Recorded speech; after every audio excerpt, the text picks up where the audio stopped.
Hello, everybody. Welcome to this conversation about how naturopathy can transform your fertility. And thank you for coming on such a cold, windy, rainy night. I'm competing against the rain outside. So those are pretty big words, aren't they? How naturopathy can transform your fertility. But we genuinely hear this sort of language all the time with our patients. Things like, I wish I'd come to see you sooner. I wish I'd heard of you before. I've seen patients go from trying to conceive unsuccessfully for some time through to recurrent miscarriages, through to unsuccessful IVF cycles, to conceiving. And sometimes it can feel as though there is no middle ground between your doctor saying to you, go away and come back after 12 months of trying, and then having them say to you, go straight to IVF. But there is a middle ground, and that's us. And it's not magic. We are just all about paying attention to the details. And let's see if I can move my slides. I can. So I am Jacintha, and I'm part of the new Leaf Naturopathic Health team. I must confess, I'm used to having cozy and luxurious one-on-one consultations, not presenting, so forgive my dry mouth. Our mission at New Leaf is to simplify your journey to health. We do this one person at a time. We want you to feel heard and validated, and we do have the expertise to guide you. We're a team that welcomes you absolutely wherever you're at, with whatever your health picture and health goals are, and whoever you are. It is so important to us to provide you with really sensible advice and truly personalised care. And as for me, I have 20 years of experience as a fertility-focused naturopath. And in that time, I've literally had thousands of conversations about periods and menstrual cycles and IVF and pregnancy. And one of the things I've learned is that everybody's story is different. And that's why working with a naturopath is such a great thing to do when you're trying to conceive. Naturopathy is a holistic practice. We are looking at you as an individual because your story and your circumstances, your diet, your lifestyle, your predispositions are completely unique to you. So tonight we're going to be together for around half an hour. I'm going to chat to you about the variety of factors that can impact your fertility, some of which your GP might not have spoken to you about. I want to explain to you what preconception care is, what a naturopathic approach to fertility involves, and how it can complement conventional fertility treatments. I've got two juicy case stories for you and where you can go to from here. So when it comes to fertility, when we talk about your fertility, everyone knows the main actors in this movie, the movie that's going to be your birth story. We all know about the egg cell, the sperm cell, and the uterus. The egg is, in fact, the largest cell in the body, which is amazing. And I absolutely love this video. There's a quote about a woman holding the whole universe inside her. I really think this picture illustrates that. And we're actually born with all the eggs we'll ever have. And they sit in very happy dormancy in our ovaries until we reach puberty and we start getting a period every month. And at that point in time, a few eggs start to mature each and every menstrual cycle, and one of them becomes the dominant egg, which is ovulated. So it takes 3 months for that egg cell to mature through to ovulate. So what that means is the egg that you ovulate this cycle actually became part of your blood circulation and started to mature 3 months ago. Now, the number of eggs we have declines as we age, and the quality of their eggs that we have also declines with age. There's a drop-off in egg quality at about 36, another drop-off at about 40, and a bigger drop-off at about 43. And on that note, you might have heard of the AMH or the egg timer test. It's really important to remember that is not a measure of egg quality. There actually is no test to assess egg quality. The AMH test represents ovarian reserve, not quality.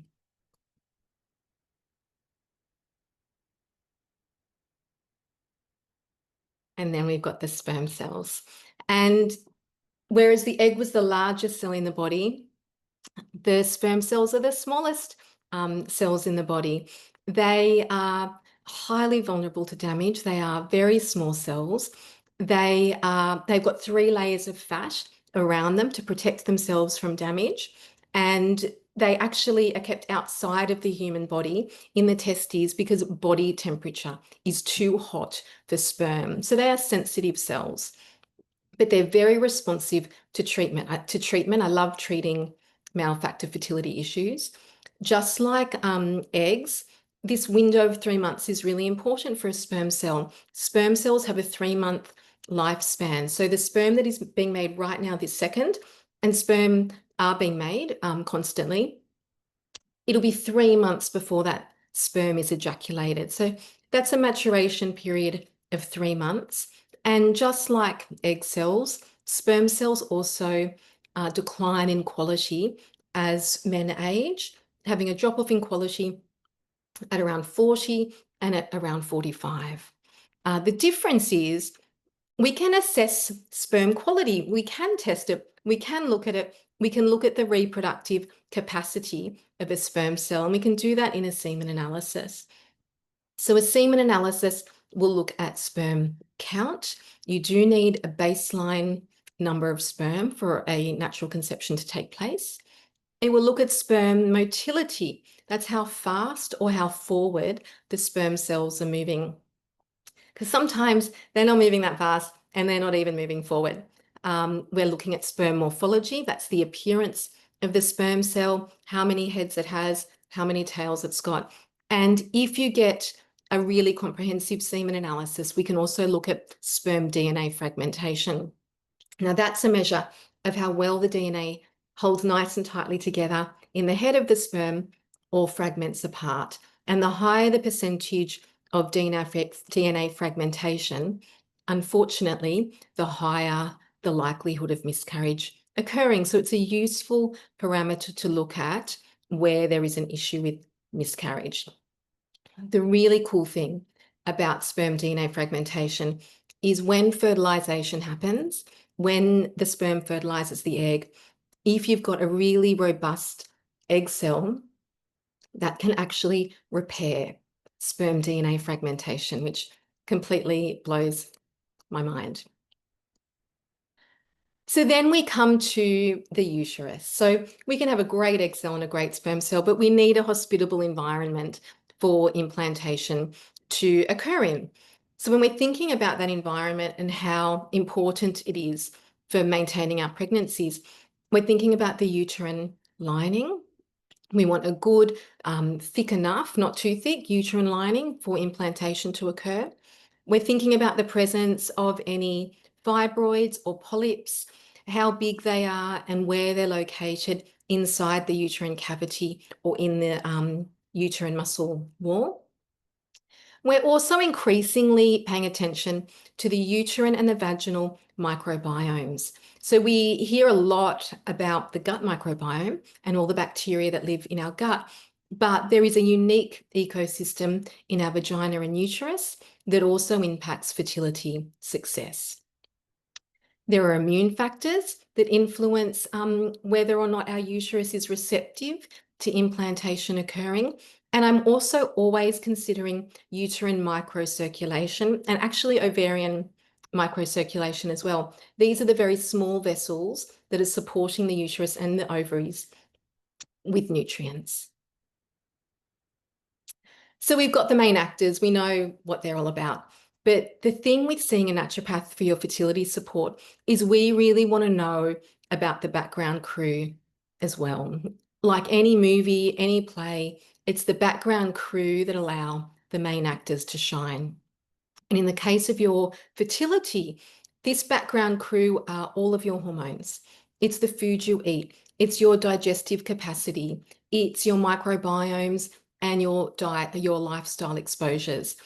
These are the things that help to optimize egg quality and sperm quality and improve your chances of conceiving and maintaining your pregnancies. So when I'm talking about your hormones, I mean all your hormones. This is a great diagram here of the hormones that influence your menstrual cycle. So these are the ones we hear about all the time that your GP might have looked at for you: your estrogen, your progesterone, your FSH and LH. These ebb and flow throughout your menstrual cycle. They are important for maturing an egg, for triggering ovulation, for helping produce great cervical mucus, and to getting the uterine lining ready for implantation. So those menstrual cycle hormones are vital for you to conceive and for you to maintain your pregnancies, but they're not the only hormones that are important for your fertility. And the thing with our hormones is they form a little bit of a complex web of relationships with one another. So when one hormone goes out of balance, others want to follow. So it's important we're looking at all your hormones. That includes your insulin. It includes your blood sugar balance. Where there's an issue with insulin, unfortunately, there can also be an issue with the quality of the maturing egg. There can be an issue with ovulating regularly or ovulating at all. And there can be issues with pregnancy pathologies like gestational diabetes and preeclampsia. So your insulin is important. Your thyroid hormones are important. Your thyroid is your master gland. It helps to regulate body temperature and metabolism and digestion and menstruation and implantation and maintaining our pregnancies. And the thing with our thyroid is even subtleties in thyroid hormone, slightly above or slightly below the reference range, can impact your fertility. So that's another set of hormones that I really want to pay attention to. So part of this really important background crew are all of your hormones. And another really important part of the crew is the food you eat. Your diet is fundamental to everything else. Your food is your first medicine. And there is that famous naturopathic saying that you can't out-supplement a bad diet. And you really can't. There is no point taking 75 tablets if you're eating McDonald's for lunch every day. It's just not going to work. So food is important, but it's also one of life's great pleasures. So at New Leaf, we're not about restrictive eating. I'm certainly not about measuring and weighing food. I want you to enjoy your food. And when we're eating for fertility, ideally that's going to be as least processed as possible. You'd be getting adequate amounts of nice sources of protein, loads of vegetables in loads of different colors, good hydration. It's common sense. So the food you eat is fundamental. But then again, you might have the most Insta-worthy diet. If your digestive capacity isn't amazing, you're not going to absorb the great nutrients in that diet. So a naturopath is always going to ask you about your digestion as well. I will always ask you about your poo and bloating and burping and nausea. These are all little signs that tell me about your digestion, how well you're digesting your food, how well you're absorbing your nutrients. So your food is only as good as your digestive capacity. And then by extension, there's the microbiome. And we've already learnt there's more than one important microbiome when we're considering your fertility. So your gut microbiome is important. All of the bacteria living in your gut, they have a role to play in modulating not only gastrointestinal inflammation, but systemic inflammation and maybe autoimmunity as well. We've spoken about the uterine and the vaginal microbiomes. These are really essential at optimizing your fertility outcomes, even in things like IVF settings and frozen embryo transfers. And increasingly as well, there's research around the oral microbiome. So your oral microbiome, the bugs that live in your mouth, can impact placental health and development and your pregnancy. So I'd be asking you questions about each of those different ecosystems, and if we need to look more closely at investigating them and making changes there. And then we come to the environment that you live in. This is really important as well when we consider your fertility. And it's certainly getting a lot more interest and a lot more mainstream exposure. I would say there's 2 stories in the news every week now about forever chemicals and PFAS. And the reason it's getting a lot of exposure is because the chemicals in our environment, these endocrine disrupting chemicals, affect our hormones. They affect our fertility. And understanding where your exposures lie and how to modify them is a really powerful part of your fertility care. So, and there's a new fancy name for your environmental exposures as well. It's your exposome. And then there's your lifestyle. So I want to understand what stressors there are in your life, and even more importantly, how you manage them, how you cope with them. Are you experiencing physical manifestations of your stress? Does it affect your sleep? How much sleep are you getting? What's the quality and the quantity of your sleep? That's important for your fertility as well. And so are your movement habits, your exercise habits. So these things aren't always explored in full or even at all by your GP, but they are important considerations for your fertility. And they are things that we can target and that we can influence and that we can improve. So that brings us to this idea of preconception care. The time before you conceive is preconception. The 3 months before you conceive is a really important time because we know in that 3 months the egg cell is maturing and the sperm cell is maturing as well. And those cells are maturing in the environment that we create for them. Those cells are maturing with the diet that we eat and the drugs that we take and the alcohol that we drink and the vaping and the insulin resistance or the lack of exercise. Those cells are maturing in the environment that we create. So that 3 months before conception takes place is a real opportunity to work on egg quality and sperm quality really directly, but also optimizing that background crew to make the egg and sperm as good as possible and to get the terrain ready, to get your body ready for conception. So that's 3 months to work on optimizing the vaginal ecosystem or insulin resistance or working on your diet. The Lancet Medical Journal actually describes the 3 months before conception as a critical window of exposure. And that's because your health and your nutrition before conception have been shown to affect the lifelong health of your children and their children. So that's pretty big. That's not just about making it easier for you to conceive. That is about directly influencing the health of your child and, in fact, the transgenerational effects of that as well, the health of their children. So that's a really important consideration for a natural or an IVF conception because we're working with egg and sperm cells regardless of a natural or IVF conception. But it is also important, preconception care is also still important for frozen embryo transfers or donor cycles.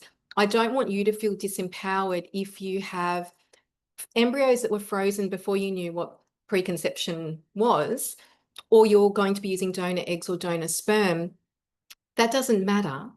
If you can spend 3 months getting ready for a transfer, you're getting the terrain ready, you're getting your uterus ready, you're getting your hormones ready, you're getting your diet ready for a successful implantation and to maintain your pregnancy. So it's still a really powerful opportunity for those sorts of cycles as well. We know that 3 months of preconception care will improve your fertility and your chances of conceiving. It will reduce your risk of miscarriage and optimize baby's health and the generation after that. So I'm sure you've now gathered a little bit what a naturopathic approach to fertility support involves. I absolutely love this picture because I describe myself as like a Miss Marple detective character whenever I meet a new person or a new couple. I literally describe myself as getting out the magnifying glass and having a closer look. Working with a naturopath means looking very closely at your fertility within the context of your overall health. So your fertility doesn't exist in a vacuum. It exists as part of your overall health and your environment as well. If you're partnered, addressing your partner's health is important too. So a naturopathic approach means digging deeply to address any and to identify any underlying obstacles to your fertility success. And for me, another crucial and important consideration about naturopathic support is that it makes you an active part of your fertility success. Instead of feeling like you're a passive participant with everything going on around you, which is sometimes how it does feel when you've been trying to conceive for a long time and you've got 3 specialists and you've done multiple IVF cycles. It's about making you an active part, teaching you about your body, providing you with supportive strategies that you can put into place, and giving you confidence in your body. It's not cookie cutter, it's not generic, there's no protocol to be followed. Seeing a naturopath is very truly personalised care. And certainly if you're seeing me, it's about being thorough and being comprehensive. But what if you're already taking medication for anything or for your fertility? What if you're already about to start IVF? That's totally cool. That's fine. Naturopathic treatment is safe alongside conventional management. It happily fits in alongside conventional management, whether you're taking metformin or you're on a letrozole cycle or you're doing an IVF cycle. And remember that any dietary or lifestyle interventions that you put into place are always going to be safe, no matter what medications you're taking. And those changes can be powerful and profound in themselves, even if they are subtle. And herbal and nutritional supplements are also safe when they're prescribed by a qualified practitioner that is aware of looking for herb-drug interactions. That's really important. You can absolutely safely be using naturopathic treatments whilst you're taking fertility medication. But the treatment might change through any drug-assisted cycle. Maybe we're going to stop taking a few things whilst you're in the middle of IVF stim, for instance, and we might put some new things in after your embryo transfer. A naturopath can absolutely be part of your fertility team. And your fertility team might include your GP, a counsellor, a fertility specialist, an acupuncturist. There's definitely room at the table for a naturopath as well. So we've spoken about a few things that we already know about fertility, about egg and sperm. We've spoken about a couple of different factors that are easily modifiable by you that aren't always discussed. And I want to put those concepts within real life cases that I've worked with to illustrate the points more beautifully. So we've got Heather here. Heather is not her real name, but it is a beautiful name.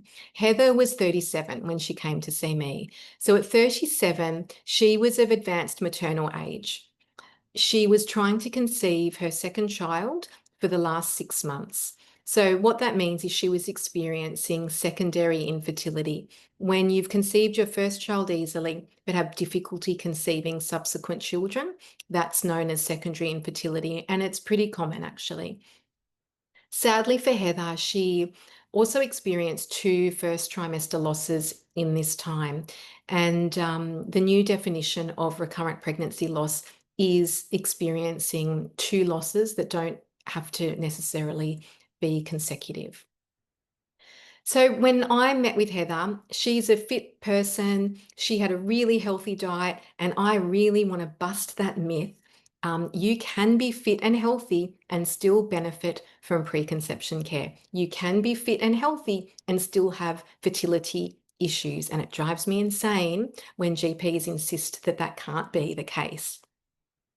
After our first consultation together and some further investigations, we realised that she had a hormonal imbalance. And I'd already had some clues into that when I was taking her case. She was experiencing flushing, PMS, some skin flares, and it did turn out that she had low estrogen. We picked up an issue with her folate metabolism. We identified the presence of thyroid autoimmune antibodies, even with normal thyroid function, and that is an independent risk factor for miscarriage. And we also picked up vaginal microbiome dysbiosis. So in her case, she had opportunistic bacteria present in her vagina. That might be bacteria like Gardnerella, for instance. And she had zero beneficial bacteria. And the beneficial bacteria in that ecosystem are lactobacillus. She had none. So we started our treatment. I gave her an individualised treatment plan that was reviewed at each of our follow-up appointments over 3 months of preconception care. So she stopped trying to conceive for 3 months while we worked on these issues. And then at her first conception attempt, after that 3 months, she did conceive, which I must confess doesn't always happen that you conceive very first go, but Heather did, which is amazing and fabulous. But the thing with Heather is she'd already had 2 losses. So we knew that for her, conceiving was only the first hurdle, and we really needed to make sure that she was able to maintain this pregnancy. So we revised treatment again, as we did every single time. We gave her specific first trimester support, and that turned into specific second trimester support and third trimester support. And Heather gave birth to a healthy baby boy 2 months ago, which was very special. The next person I wanted to discuss with you is Sue. Not her real name, but I have a lovely Auntie Sue. Sue was 43 when she came to see me. So again, this is another woman of advanced maternal age. She'd met her husband later in life. She had been trying to conceive for 2 years. And during that time, they had done 2 IVF cycles, each cycle yielding 1 egg. And unfortunately, no embryos were created. So that's a measure of egg and sperm quality. We do need a very lovely quality egg and sperm to make a nice, robust embryo. Her IVF specialist actually said to her, it's enough IVF now, it's time to move to donor eggs. And Sue wasn't quite ready to do that. She came to see me. We've determined she had a pretty poor quality diet. It was very low in vegetables, very high in rice and pasta and convenience foods, very repetitive. Further investigations found she had insulin resistance. We uncovered a couple of autoimmune issues, including Hashimoto's disease.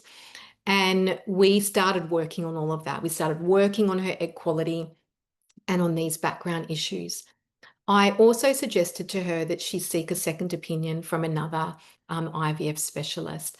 But her experience with IVF meant she was reluctant to go down that pathway again. IVF is a very challenging thing to move through, let alone when you move through it full of optimism and aren't getting successful outcomes. It's very disheartening. So she wasn't ready to do that, which was totally fine. We were working together for close to 12 months. She was trying to conceive naturally during that time and it wasn't working. And as we were getting to 12 months, she was feeling really good and really open to exploring IVF again and to seeing what difference maybe we were able to make in optimizing her IVF outcomes. So she went to speak to another specialist that I suggested she see.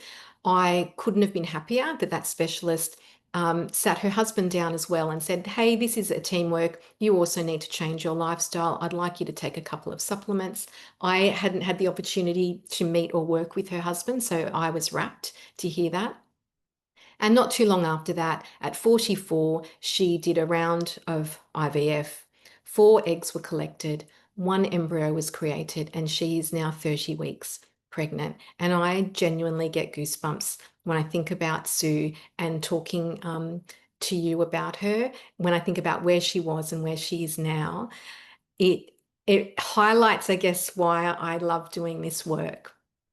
So these cases show the power of individualised preconception care, that naturopathic assessment and investigation can identify previously undiscovered obstacles to fertility and complement conventional treatment, that you can be fit and healthy and still benefit from preconception care. that preconception care is suitable for natural conception or IVF conception, and definitely that being of advanced maternal age doesn't need to be an obstacle. It would be naive of us to think that egg quality at 43 is going to be the same as a 27-year-old, but that's what coming to see me is about. It's about making up for those age-related deficits. So fertility support at New Leaf starts out with a longer initial consultation, and that is for us to have some really comprehensive information gathering. I want to know everything there is to know about you. I want to know about your past medical history, your current medical history, your family medical history, all your reproductive health, lots of questions about your lifestyle. It's really getting to know you. I also want to look at the previous investigations that you might have had done. I want to look at your blood tests and your ultrasound reports, a semen analysis report.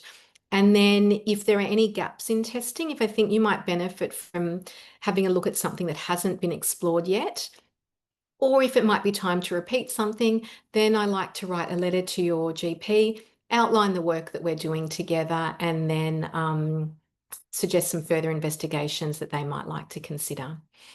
I'd work out an individual treatment plan for you that will always include appropriate dietary and lifestyle interventions and herbal or nutritional supplementation as well. I might work out if you need some functional testing like that gut or vaginal microbiome profile. And also, I don't exist, on an island. Maybe you'd benefit from seeing another practitioner or another modality as well, maybe a counsellor or maybe a pelvic floor physio. We can work out if there are any other modalities you might benefit from. And then follow-up appointments are held every 4 to 6 weeks. That's a little bit fluid. It does depend on what you're up to with everything. Maybe we'd time things a little bit differently if you were moving through an IVF cycle. All your prescriptions, your herbs, your supplements are dispensed online. It's super straightforward for you to do from your lounge room. And in fact, all consultations are held online for your convenience, which I love. I mean, a night like tonight, no one's had to get in the car in the rain and find a park, and we could really be in our pajamas if we wanted to. I love having the consultations online because it does make your life a little bit easier as well. So here at New Leaf, we have put together a couple of preconception care packages. If you feel ready to dive into some naturopathic support, and if you would like to sort of encapsulate it in a time frame and in a package, that sort of 3 months of preconception care. The first package is focused at individuals. It's an individual preconception care package where you'll receive 1 long initial consultation and 2 follow-ups. You'll get personalised treatment plans at each of those sessions, a thorough review of any pre-existing tests that you've had done, and certainly looking at any other testing that might be required. Recommendations for functional testing if you need it, and a few extra goodies to assist your journey. There's sort of a mid-tier package, I suppose, where you're interested in preconception care, but your partner is not quite sure. This package offers 1 touch point for your partner as well, which might be really nice. So you still get your initial consultation, 2 follow-ups, but there's also a couple focused follow-up as well, where I can meet your partner. I can look at some medical testing that they might have had done, and I can work out a little bit of a plan for them. And then there's a couple preconception care package where this is focused on working with you as a couple. There'd be 3 of us in the consultation. You'd get your initial consultation, your 2 follow-ups, and all of the other bits as well. So what can you do now? I hope that you reflect on the power that you have on influencing your fertility success. I hope you've been able to see that there are things that you can modify and change to optimize your fertility success. You could certainly be welcome to book in a package, and you can definitely be welcome to book a discovery call. We offer free, complimentary 15-minute discovery calls, which give you an opportunity to explain to me where you're at with your fertility, and for us together to work out if this is an appropriate course of treatment for you and how it might unfold. for you. So thank you for coming tonight. I hope you could hear me over the rain, and our paths might cross soon. So thank you again.